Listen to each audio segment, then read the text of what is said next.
Hello, and welcome to our second reading of The One and Only Ivan. Today we'll be covering pages 10 through 20. The Littlest Big Top on Earth. My neighbors here at the Big Top Mall know many tricks. They are an educated lot, more accomplished than I am. One of my neighbors plays baseball, although she is a chicken.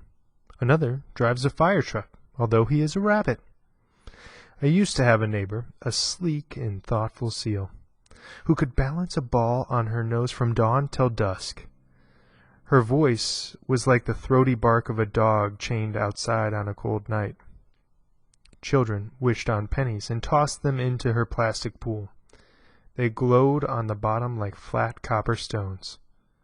The seal was hungry one day, or bored perhaps, so she ate 100 pennies. Max said she'd be fine. He was mistaken. Mac calls our show the littlest big top on Earth. Every day at 2, 4, and 7, humans fan themselves, drink sodas, applaud, babies wail. Mac, dressed like a clown, pedals a tiny bike. A dog named Snickers rides on Stella's back, and Stella sits on a stool. It's a very sturdy stool. I don't do any tricks. Max says it's enough for me to be me. Stella told me that some circuses move from town to town. They have humans who dangle on ropes twining from the tops of tents. They have grumbling lions with gleaming teeth and a snaking line of elephants, each clutching the limp tail in front of her. The elephants look far off into the distance so they won't see the humans who want to see them. Our circus doesn't migrate. We sit where we are like an old beast too tired to push on. After our show, humans forage through the stores. A store is where humans buy things they need to survive.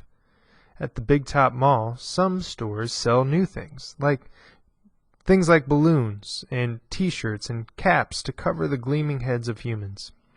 Some stores sell old things, things that smell dusty and damp and long forgotten. All day I watch humans scurry from store to store.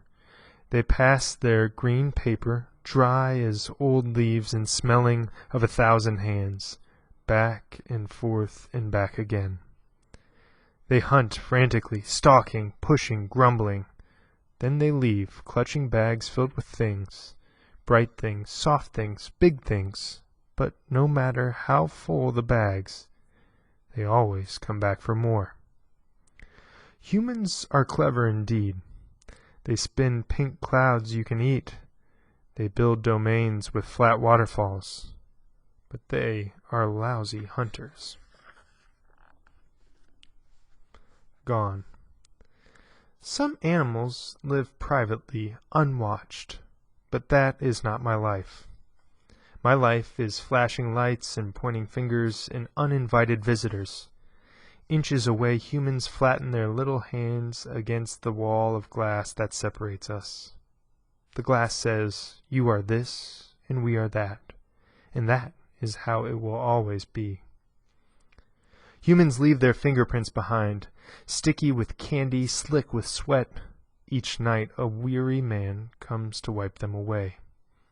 Sometimes I press my nose against the glass. My nose print, like your fingerprint, is the first and last and only one. The man wipes the glass, and then I am gone. Artists. Here in my domain I do not have much to do. You can only throw so many meatballs at humans before you get bored.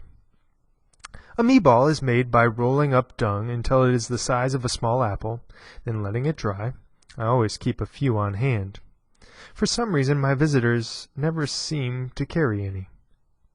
In my domain I have a tire swing, a baseball, a tiny plastic pool filled with dirty water, and even an old TV.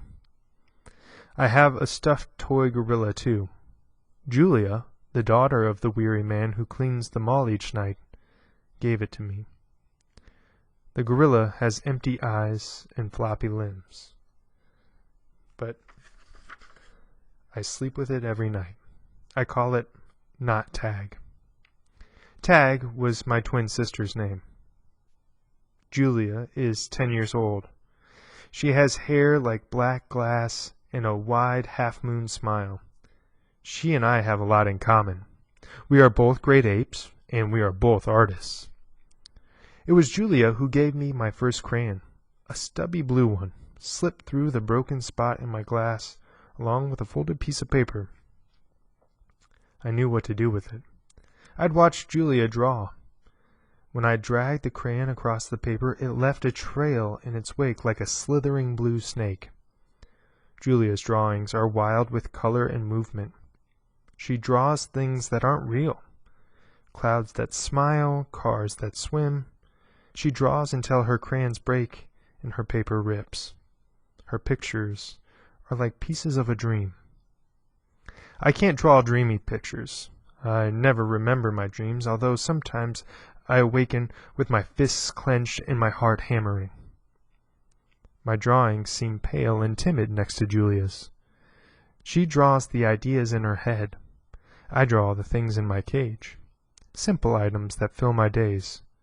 An apple core, a banana peel, a candy wrapper. I often eat my subjects before I draw them. But even though I draw the same things over and over again, I never get bored with my art.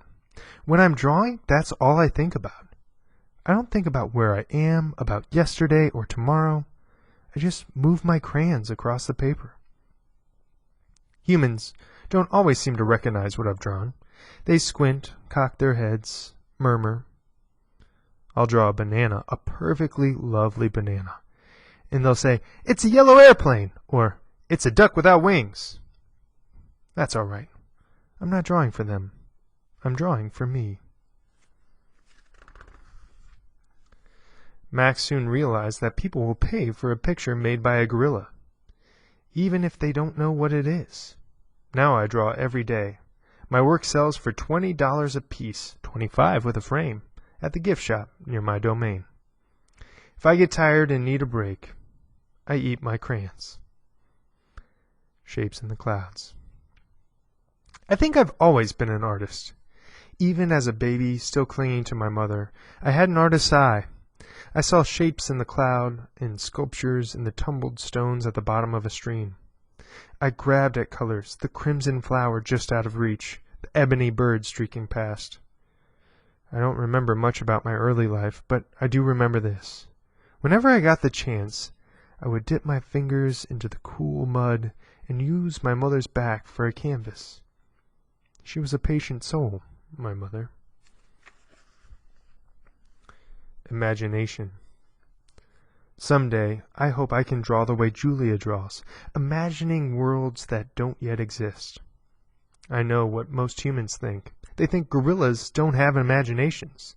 They think we don't remember our past or ponder our futures. Come to think of it, I suppose they have a point. Mostly I think about what is, not what could be.